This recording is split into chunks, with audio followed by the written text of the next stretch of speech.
show, I wanted to start off with a quick headline. That's kind of somewhat impact related, and I think it's related to more of the bigger conversation around what's going on in the wrestling business. With so NXT, they're being depleted almost right now. Like everything that they were about for a long time is kind of being taken away from them.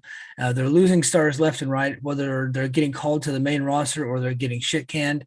We've seen a lot of guys get fired, and the wrestling industry right now is at a surplus as far as talent goes on the free agent marketplace. And so my friend BQ, who co-hosted the show not that long ago, he talked about, is Impact the biggest benefactor of NXT's ultimate kind of revamp or relaunch or demise, however people want to look at it, however anybody wants to phrase it. But is Impact going to be the biggest benefactor of that? I think it could be. I think it depends on the kind of moves they make and what kind of budget they have to work with. Like, people got to work somewhere. Mm-hmm. And I think this roster is in need of some refreshing. I almost said refreshment, but that's the wrong word. It needs some refreshing. And I think that I think Impact could really, really benefit from this NXT restructure, shall we call it? Mm-hmm. Yeah, I think so too. I know that Bronson Reed and several other NXT talents are on the market. They've already started to make some announcements. I know Jake Atlas and Tyler Rust have been announced for an upcoming ROH show, Death Before Dishonor. So I don't know that they've signed there, but they have already started there. And you can get all your Ring of Honor coverage on our friend John LaRocca's new YouTube channel, HonorTube. So look that up on YouTube. He talked about that in great detail. So I wanted to bring that up, but I think that it goes back to more of the story that I really wanted to talk about is with all of these talents leaving WWE for AEW, these big names, Adam Cole, Bryan Danielson, CM Punk, going even further, maybe even down the road, you got Kevin Steen. Looks like he might actually be joining AEW maybe early next year. Who knows, man? Looks like that right now, yeah. But looks like it. So with all of these talents coming over to AEW and kind of pushing some of their other talents further and further down the card, we're starting to see a little bit of some of those talents who thought that maybe they were going to get a bigger push than they're actually getting right now. Specifically, Brian Cage seems to be a little bit upset with where he stands in that company. Could we start to see that happen in AEW and some of those guys that were kind of in the middle get pushed down to the bottom there and then want out of their contracts or not re-sign with AEW, and they could Impact benefit from that? How could you not? Brian Cage's wife, I'll say it, she likes to stir shit on the internet. Yeah. And she brags about it too, by the way. Oh yeah, she loves it. She lives she lives the gimmick, as they say. I don't think Brian Cage has been treated poorly by AEW at all. No. Like, he came in, won the Casino Battle Royal, had a feud with Jon Moxley for the title, had a feud with Darby Allin and Sting, for God's sakes. And this is a company that prides itself on cycling guys up and cycling guys down because they have such a big roster. That I saw the initial posting, he should be having a Brock Lesnar run. I don't agree with that. Mm-mm. I think Brian Cage has talent, but I think that when you grow, I also think he's kind of one note. Like, when you've seen what Brian Cage does, you've kind of seen the Brian Cage show. Like, it's not a great I mean, like, it's not like it's bad, but I mean, like, yeah, you're gonna move down. And I think that specifically him, like, if I'm Tony Khan, like, you're not happy, there's plenty of spaces for you to work. Mm-hmm. Yeah, Go be free. Yeah, that's what I thought too. And I like Brian Cage. I've been a big fan of his. Yeah, I've been a big fan of his since I saw him in Lucha Underground. And I thought that he was a little underutilized there, and they kind of treated him like a one-note gimmick, made him seem like he was a stupid kind of a cheesy meathead guy, which maybe that's what he is, and that's why they did that. I don't know, but more to the point, I really enjoyed his work in Impact. I thought that he was really good at Impact. It was just unfortunate that when he became champion, a month before he became champion, that's when they moved off of Pop TV to Pursuit, and they were drawing 8,000 to 10,000 viewers a week there. And then whenever he held the title for 8 months, or no, 10, I think it was like 10 months or whatever it was that year. And he lost the title on the very first episode of when Impact went to Access.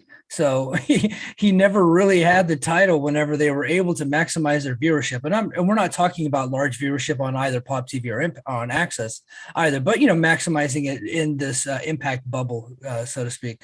So and he was also injured for a lot of that time that he was champion. So I never really felt like he had the run that he could have had. So yeah, um, you but get injured. You get injured a lot when you're yeah. We'll yeah. leave that. I think that Brian Cage is someone who doesn't excite me a lot. Like, I do think when you've seen him a couple times, you kind of seen the Brian Cage show. I think he's a guy that in the territory era would have flourished because he could have done like 6 months here, 6 months there. Great look, really fun ability. You stick him with a manager who can talk for him because the guy can't talk. It can work really well. But I think him long term in a company, I don't think it works because like after a while, you've kind of seen all that you got to see with him, and WWE isn't interested. So maybe Brian Cage coming back to Impact is a good move. I kind of want to see him in Ring of Honor, to be honest with you, because he's never been there. Mm-hmm. Like, I think that would be a better move for him and just, kind of keep him moving. That said, I think that there are a lot of talents in AEW that aren't being used that would be better in Impact right now, where they could be more featured. Even someone like a Joey Janela, who I think is way more talented than people give him credit for, I think could be an absolute star on this roster. Yeah, that's personal opinion, but yeah, they almost brought him in, but he got injured. He did a huge move or something. Something happened to him in GCW, and he got injured. He never showed up. Did a Joey Janela thing, yeah. And then he ends up signing with AEW anyway, so it all worked out for the better for him. More for him, yeah. I mean, like I said, I do think we're going to get Matthews in. I think we might get Braun. We might get Win Rotunda. So these are good. I think this really helps pro wrestling. This really helps Impact specifically. It keeps everyone a little fresh, and this is good stuff. The Brian Cage thing is interesting though, because I don't think as much of him as he thinks of himself. That happens with a lot of guys in pro wrestling. Well, it should. They should think they're the best. Everyone should think they should be in the main event. It's what keeps you competitive. It's what keeps things fresh. But as a fan, I'm just like, maybe not, Yeah. Yeah. So if I'm Tony Khan, I call up Brian Cage, like, dude, if you want to go, see what you can get out there. Like, I'll sign a release right now. And if you can get a better contract somewhere else, or even a contract somewhere else, go get it. And I'll release you. No harm, no foul. Go ahead, dude. So like Danny Limelight was a person that AEW clearly had sights on. They were treating him kind of like Daniel Garcia, Lee Moriarty now. Like, and then he got an offer from MLW, and Tony Khan said, "Go take that." Or as I'm told now, he's Daniel Rivera because that's what he wanted to be, even though he's booked as everywhere across the country as Danny Limelight, with the exception of the TV show that doesn't exist. But I got a tweet telling me that I was wrong. Not that, whatever. So yeah, this happens. Like he let Danny Limelight go and go make money, which is great. I think that Brian Cage, maybe it's better. I think wrestlers should move around a lot more. I don't like the idea of guys being locked into contracts for years upon years. I think a fresh influx and movement of talent is better for professional wrestling in general. Yeah.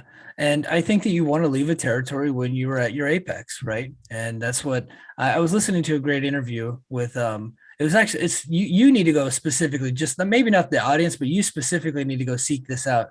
It's JBL and Jerry Briscoe interviewing Stan Hansen. And I saw a clip of it. JBL tweeted a clip of their YouTube video, talking about the time that he ran over the AWA title belt with his tractor, right? And sent it back to Vern Gagne. One of my favorite stories in history. Yes, it was the ultimate fuck you to a promoter ever. But he talks about the time that he was in working Bruno Sammartino in Madison Square Garden, and he got advice from I believe it was Dominic DeNucci it was Bruno himself that said, once he did the match with Bruno and lost the match, after Bruno broke his neck and they came back and they did the big rematch and they did a couple after that, he said, you need to leave now because they're just going to have you losing to every other guy on your way down to the card. You're not going to be valuable to them anymore. So leave, and then you can come back in a few years. And so I think that that's what wrestlers should try to do anyway. Dude, Bruno had that formula down in like Yeah. the 60s and 70s. Like that whole machine. Say what you want about the formula, but the Vincent J. McMahon formula for Bruno worked. You bring a guy in, you build him up, he kills Strongbow, and then he gets Bruno, and then you Yeah. move him on out. I mean, like it worked. Wrestling was so much more efficient in this day. Like Stan Hansen's a perfect example of that because that man went to Japan and became a legend. Absolutely, man. Well, hey, that's enough Brian Cage talk. He doesn't even work at Impact anymore. But I thought that was interesting, and I do think that the wrestling business is in a unique time, and Impact could really benefit from some of the issues that are going on in specifically WWE, NXT, and some of the potential issues that might come up in AEW. So we shall see. It's going to be fun and interesting. The rest of the year, honestly. Brian Cage's wife should stop playing Judy Bagwell on Twitter. It didn't work out for Buff. It's not going to work out for him. No, not at all. All right. Well, let's